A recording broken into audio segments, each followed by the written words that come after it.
YouTube? It's your boy Jerry Mouse, and welcome to another chapter of The Power of Awareness by Neville Goddard. In today's chapter, we are talking about the essentials. In fact, this chapter is called Essentials. Now, up until this moment in The Power of Awareness, we've really come to know that God is our awareness of being, that our assumptions harden into a fact and then they are outpictured here into this world. And that if we can change our assumptions, the world around us will change. Everybody will move and shake and act as though to match that state of consciousness. And then in the last chapter was Be Ye Doers. We're going to solidify everything that we've talked about into this practical action that we can actually start taking. And then as we go forward, we'll basically be, again, reiterating the same point that I already am the man that I want to be, and you already are the person that you want to be. It's just your refusal to accept that makes it not so out here in this world. So how do we get into that state? That is what this chapter is about. So if you've been struggling to manifest that thing that you want in this world, or you want to test this law, this is the chapter that you really need to understand. All the other ones are great in understanding your spiritual nature and that this law works in this way. But this is the chapter that breaks down exactly what it is that you need to know in order to manifest what you want in this world.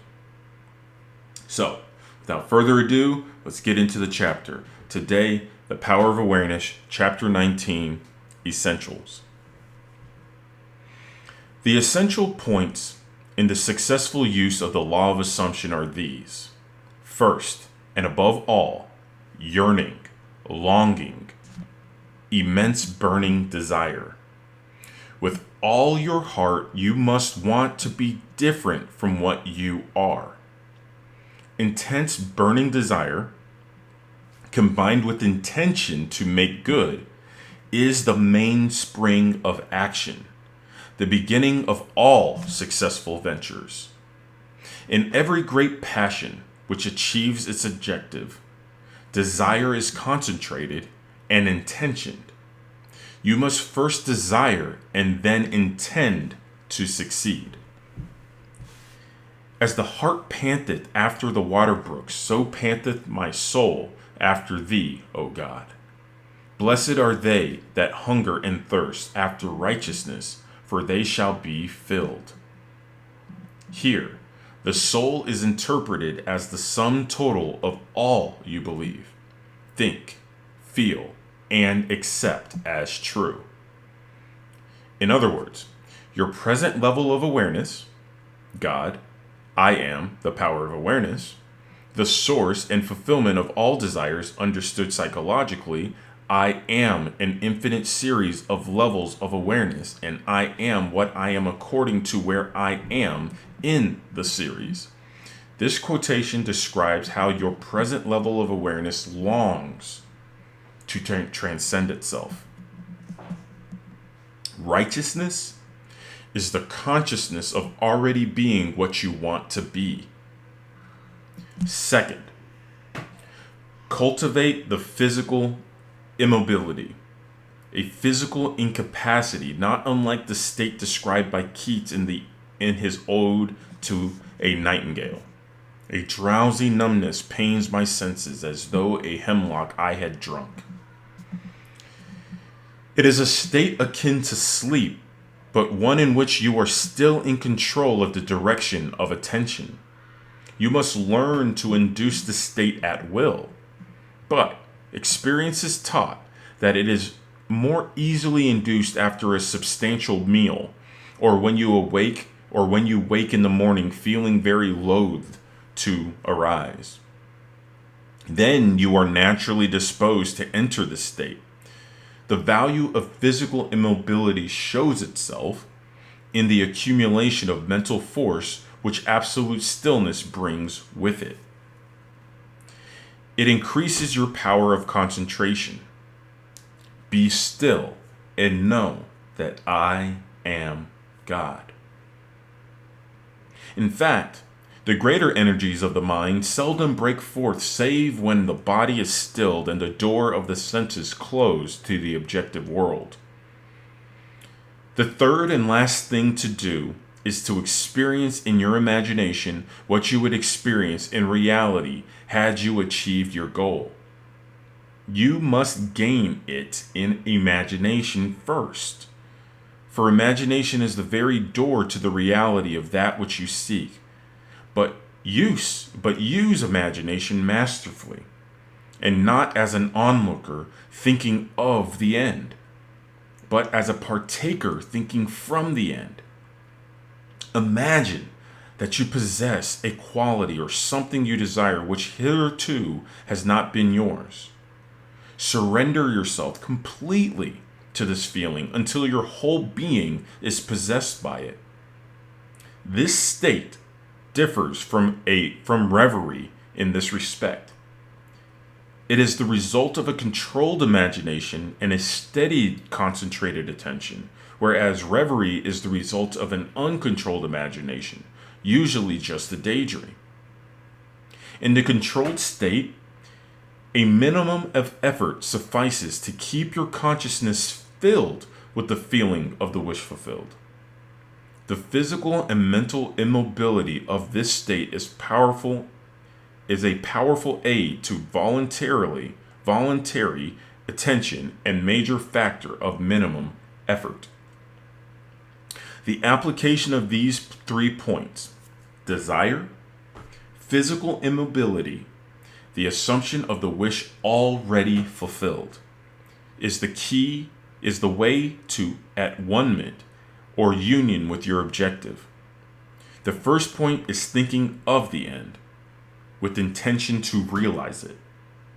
The third point is thinking from the end, with the feeling of accomplishment. The secret,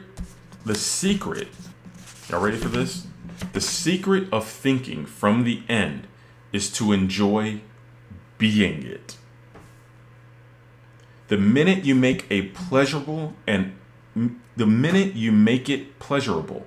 imagine that you are it, you start thinking from the end. One of the most prevalent misunderstandings is that this law works only for those having a devout or religious objective. This is a fallacy. It works just as impersonally as the law of electricity works. It can be used for greedy, selfish purposes as well as noble ones. But it should always be borne in mind that ignoble thoughts and actions inevitably result in unhappy consequences. So that was Essentials, Chapter 19 of The Power of Awareness. This chapter is huge, very powerful chapter. That if you can truly understand this, I don't care what it is that's going on in your life. If you can apply these essential principles in your life, it's done. I said it in every video that I've done of this book, that as you listen to this, start right now in assuming that you already are that person. You don't need any tricks. You don't need any fancy hubbubs and all this type of stuff. You just need to have the desire, which you already have right now. You don't even need to consider it. You probably have a burning desire. You probably want to raise at work, or you want the love of your life, or you want harmony in your relationship, or you want better health, or whatever it is. There's something you have on your heart. It could be as simple as, man, I have a desire for, a colorful breakfast.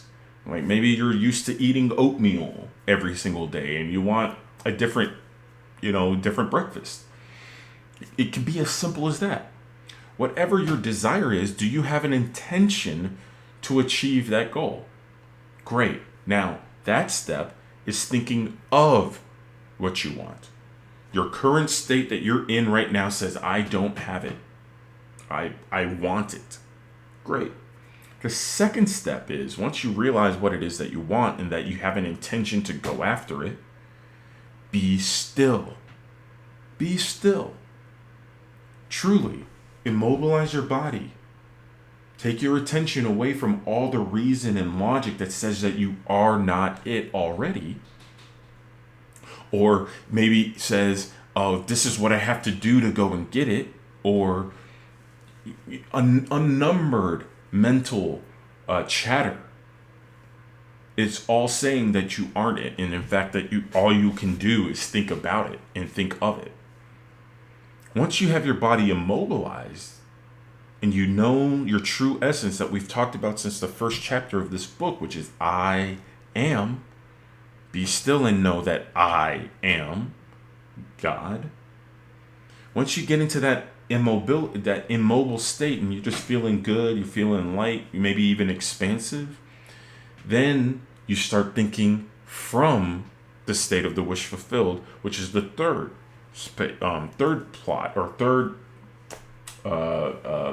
principle, which is to assume that you are that person right now. So again, you have a desire, and with the intention of achieving it, you immobilize your body by being still and recognizing your awareness of being. And then, once aware of your awareness of being, then you enter the state of the wish fulfilled.